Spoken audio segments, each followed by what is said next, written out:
atau Sobat JKN yang ada di rumah nih, yang merupakan pekerja maupun yang memiliki perusahaan, segeralah daftar pekerja, maupun yang kalau misalnya mereka berasa sebagai pekerja dan merasa belum terdaftar sebagai peserta segmen BPJS Kesehatan, mereka bisa melaporkan ke HRD.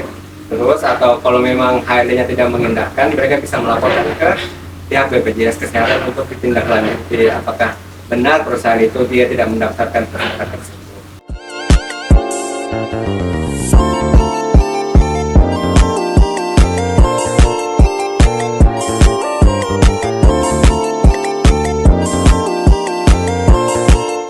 Halo Sobat JKN, kembali lagi di Bacarita JKN, bahas dengan ceria tentang JKN. Oke, di episode keempat ini kita akan membahas tentang segmen badan usaha program JKN. Tapi sebelum kita masuk ke tema yang sangat informatif tersebut, kita kenalan dulu nih dengan narasumbernya. Halo Kak Isra, gimana ini kabarnya? Alhamdulillah baik, Mbak. Baik, walaupun panas banget Ambon hari ini ya. Ya, panas banget tapi kita punya jiwa harus tetap semangat. Bener, harus itu. Kita harus tetap semangat walaupun cuaca panas, dingin, apapun itu harus tetap semangat, ya kan? Iya. Oke, kalau Kak Isra ini dalam kesehariannya seperti apa nih di BPJS Kesehatan? Halo Sobat JKN, perkenalkan nama saya Muhammad Isra, merupakan Staff Relationship Officer di BPJS Kesehatan Cabang Ambon. Sesuai namanya, Relationship Officer itu bertugas membangun, menjalin, maupun menjaga hubungan antar stakeholder, terutama di segmen badan usaha. Gitu Mbak Yesi. Oh gitu ya, jadi harus menjaga relation dengan badan usaha. Benar sekali. Oh, oke.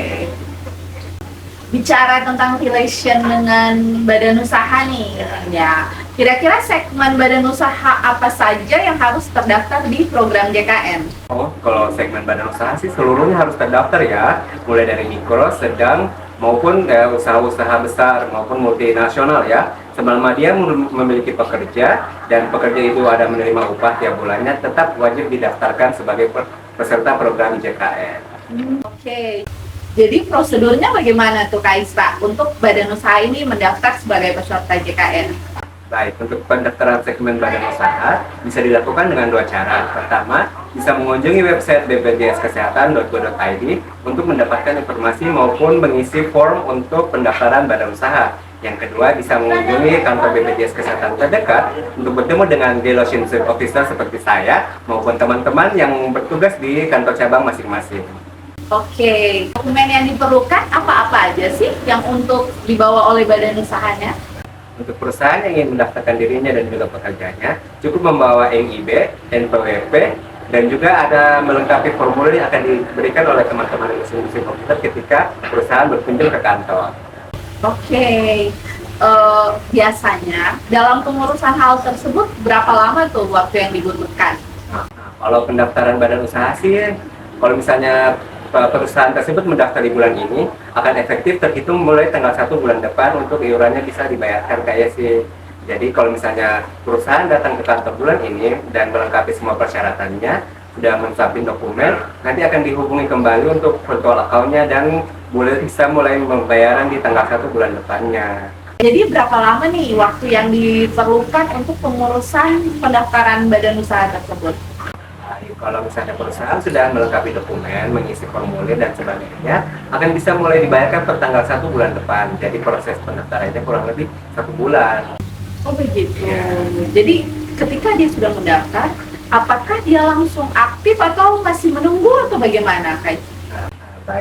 Baik Mbak Yesi ya. Kalau misalnya perusahaan sudah mendaftar, per tanggal 1 bulan depan sudah bisa membayarkan iurannya. Dan ketika sudah membayarkan iurannya, otomatis peserta tanggungannya atau pekerjaannya itu sudah bisa aktif di program JKN Kesehatan. Oke, berarti jika sudah aktif, maka badan usaha itu sudah bisa membayar ya. Nah, jika sudah aktif, bagaimana tuh proses pembayaran iuran pertamanya oleh badan usaha? Baik Mbak Yesi, jadi sebenarnya itu pembayaran dulu dari badan usaha, kemudian status pesertanya maupun tanggungannya itu aktif. Nah, untuk pembayarannya sendiri setelah melakukan registrasi dan upload dokumen, itu badan usaha akan dikirimkan virtual account ke email masing-masing. Nah, ke dalam virtual account itu perusahaan bisa melakukan pembayaran sesuai nominal yang tercantum otomatis. Oke, berarti perusahaan harus bayar dulu baru aktif ya. Benar sekali. Oke. Nah, berarti badan usaha ini dia juga bisa mendaftar online nggak sih? Atau kan dia harus ke kantor BPJS Kesehatan? Tentu saja bisa dong Mbak Yesi, melalui website bpjskesehatan.go.id. Di situ ada proses pendaftaran. Nah, di situ badan usaha tinggal mengisi informasi terkait perusahaannya, kemudian mengsubmit dokumen yang dibutuhkan. Oke, jadi bisa mendaftar ada dua cara ya. Ya, Bisa datang ke BPJS Kesehatan ataupun online lewat website BPJS Kesehatan. Oke, itu cukup memudahkan ya Ya, untuk sangat badan mudah. usaha. Oke. Nah, apakah ada sanksi nggak bagi badan usaha yang tidak mendaftar sebagai peserta JKN? Baik Mbak Yesi, untuk pendaftaran program JKN ini kan merupakan kewajiban bagi seluruh peserta maupun bagi seluruh perusahaan yang memiliki pekerja. Jadi untuk perusahaan yang tidak mendaftarkan keseluruhan pekerjanya maupun yang tidak mendaftarkan pekerjanya sama sekali ke BPJS Kesehatan akan dikenai sanksi.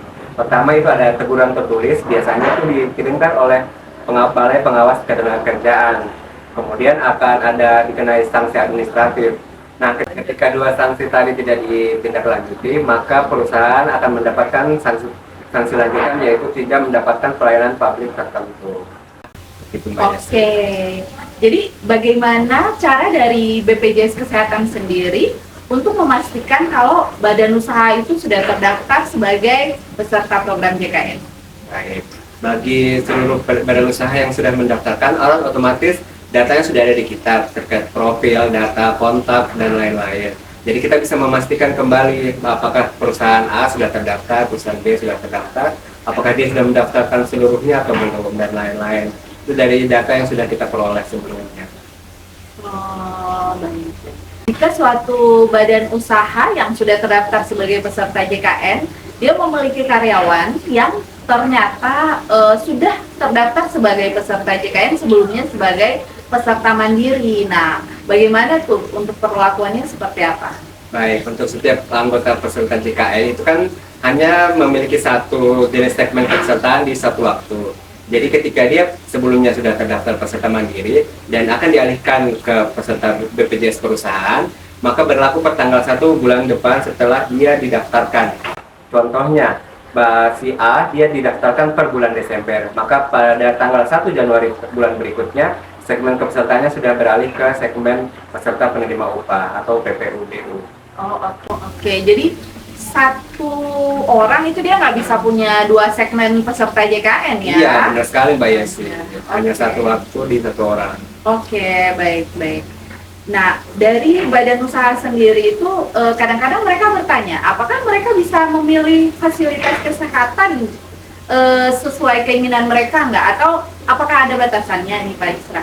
Oh, tentu saja Mbak Yesi, karena pemilihan fasilitas kesehatan tingkat pertama merupakan hak seluruh peserta JKN, maka mereka bebas memilih fasilitas kesehatan di mana saja sesuai domisili maupun sesuai kenyamanan mereka. Tapi dengan ketentuan, setelah 3 bulan berlaku di fasilitas kesehatan yang terdaftar saat ini.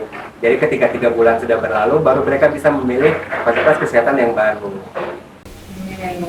Setelah badan usaha tersebut terdaftar sebagai peserta program JKN, dan mereka ingin mengubah data karyawan atau data keluarga dari karyawan tersebut, seperti apa caranya ya?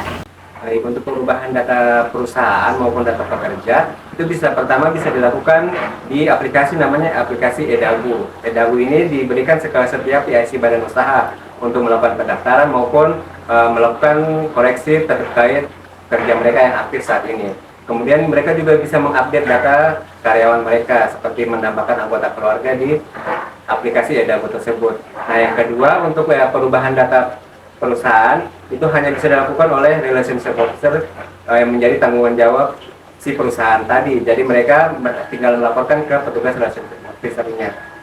Oh, oke. badan usaha ini mereka bisa mendaftarkan pegawai tetapnya atau karyawan yang paruh waktu juga mereka bisa daftar atau bagaimana kan?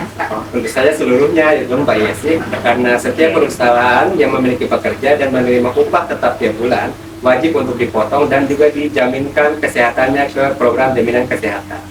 Oke. Jadi walaupun dia pekerja harian lepas, pekerja paruh waktu 2 bulan atau 3 bulan, bahkan pegawai tetap, pokoknya semuanya Benar. harus terdaftar sebagai peserta program JKN ya. Iya, benar sekali Mbak Yesi. Oke, jika ada karyawan yang ingin resign dari badan usaha tersebut, apakah badan usahanya harus melapor ke PIC BPJS Kesehatan atau dia bisa langsung update di aplikasi sendiri atau bagaimana itu? Baik terkait penonaktifan maupun penambahan karyawan, perusahaan bisa melakukannya secara mandiri Mbak Yesi melalui aplikasi eDabu perusahaan. Jadi di aplikasi eDabu itu mereka bisa melakukan pengurangan maupun penambahan anggota keluarga maupun penambahan pekerja di aplikasi eDabu tersebut.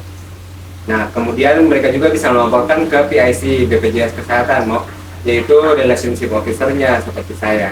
Mereka bisa melaporkan dengan melampirkan formulir-formulir yang akan diberikan ketika mereka melaporkan pekerja tersebut.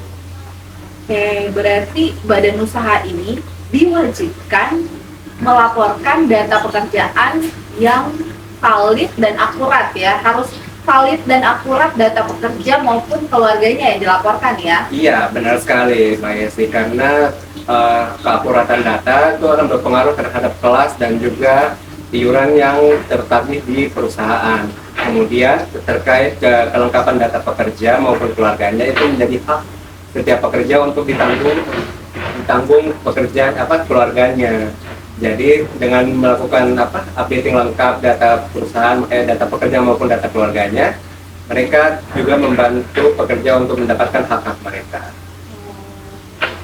Nah, kalau mereka sendiri memilih untuk kan BPJS nggak tahu nih berapa karyawan saya, berapa keluarganya, jadi data yang dilaporkan itu tidak sesuai, itu kena sanksi nggak badan usahanya? Baik, kalau sanksi tadi kan sudah disebutkan sebelumnya terkait sanksi administratif maupun sanksi surat teguran.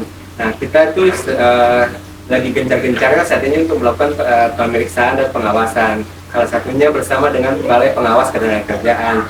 Nah, dari data Balai Pengawas Ketenagakerjaan tersebut, kita bisa meminta untuk data real perusahaan, pekerja maupun upah mereka.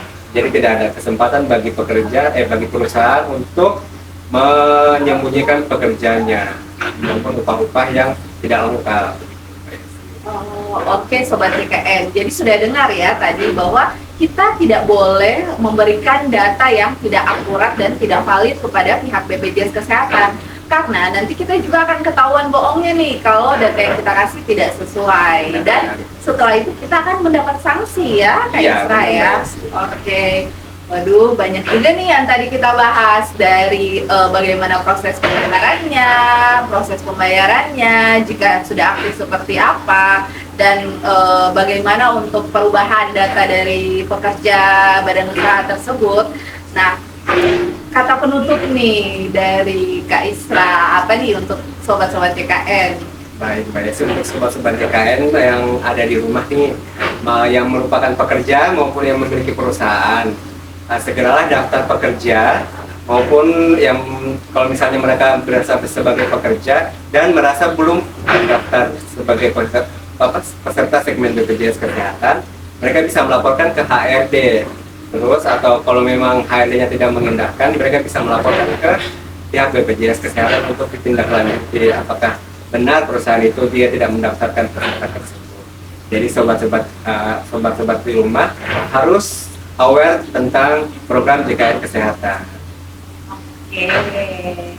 Oke, Sobat JKN, tadi kita sudah mendengar ya kata-kata penutup dari Kak Isra. Tidak terasa kita sudah sampai di penghujung acara ini. Oke, Sobat JKN, sampai jumpa lagi di episode Bacarita JKN selanjutnya. Dadah!